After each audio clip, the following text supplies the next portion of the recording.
వనపర్తి పట్టణంలోని 22వ ward BJP party బలపరిచిన అభ్యర్థి దివ్యభారత్ సాగర్ కమలం పువ్వు గుర్తుకు ఓటు వేసి భారీ మెజార్టీతో గెలిపించగలరు. అందరికీ నమస్కారం. నా పేరు దివ్య. నేను 22వ వార్డు అభ్యర్థిగా పోటీ చేస్తున్నాను.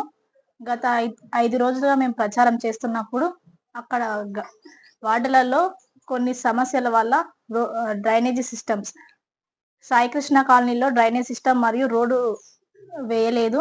దానివల్ల ప్రజలు ఇబ్బంది పడుతున్నారు. శ్వేతానగర్ లో కూడా డ్రైనేజ్ సిస్టమ్, రోడ్డు సరిగ్గా లేకపోవడం వల్ల వాళ్ళు చాలా ఇబ్బంది పడుతున్నారు. మేము వాటర్ ప్రాబ్లమ్స్ కూడా చాలా ఉన్నాయి. వాళ్ళందరికీ ఒక్కసారి మాకు అవకాశం ఇచ్చి మమ్మల్ని గెలిపించిన తర్వాత మేము వారికి అవన్నీ ప్రాబ్లమ్స్ సాల్వ్ చేస్తాం. అంగన్వాడీ పిల్లలకి అనుకూలంగా గ్రౌండ్ అలా ఉండే విధంగా మేము ఏర్పాటు చేసి ప్రజలకు ఎలాంటి ఇబ్బందులున్నా మేము ముందడుగు వేసి ఏ సమయానికైనా మేము వాళ్ళ ముందుంటూ వాళ్ళ ప్రాబ్లమ్ ని సాల్వ్ చేస్తామని మేము మా కుటుంబ సభ్యులు ఎప్పుడు వాళ్ళకి రుణపడి వాళ్ళ సేవల్లోనే ఉంటామని మాటిస్తున్నాం. వారికి అనుకూలంగా వాళ్ళకి ఎట్లయితే ఉపయోగపడుతుందో ప్రజలకు కానీ పిల్లలకు కానీ పార్క్ అనేది ఏర్పాటు చేస్తాం.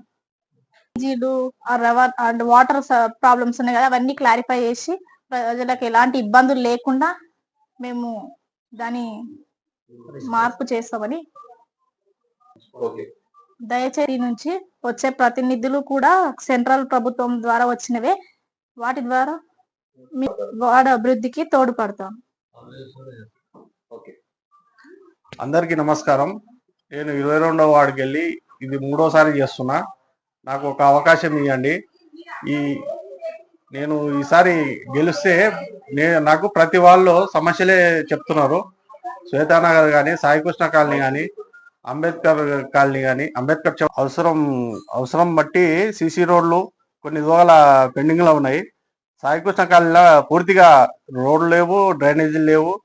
అక్కడ చాలా ఇబ్బందులు ఎదుర్కొంటున్నారు. గణేష్ నగర్ లో కూడా డ్రైనేజ్ సరిగా లేదు. చిన్న ఇంటి వరకు రోడ్డు వేపిస్తామని మాట ఇస్తున్నా.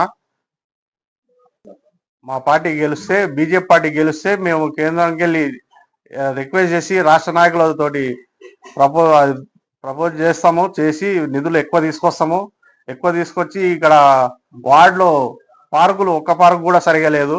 ఆ పార్కు కూడా చూస్తే పిల్లలకు మంచిగా ఉంటుంది అని ఆశిస్తున్నా. పార్క్ అభివృద్ధి కోసం నేను తోడ్పడతాను. ఇంతకుముందు నాకు 2 సార్లు ఓడిపోయినా, అయినా కూడా నేను ఎలాంటి నిరాశ పడలేదు, ఏ మనసు కూడా నొప్పించుకోలేదు. నాకు తోచిన కాడికి ఏ సాయం కావాలంటే అది చేస్తుంటా. సేవా కార్యక్రమాలు చేస్తుంటా. నాకు ఒక అవకాశం ఇచ్చి ఆశీర్వదించగలరని 22వ వార్డు ప్రజలను వేడుకుంటున్నాను.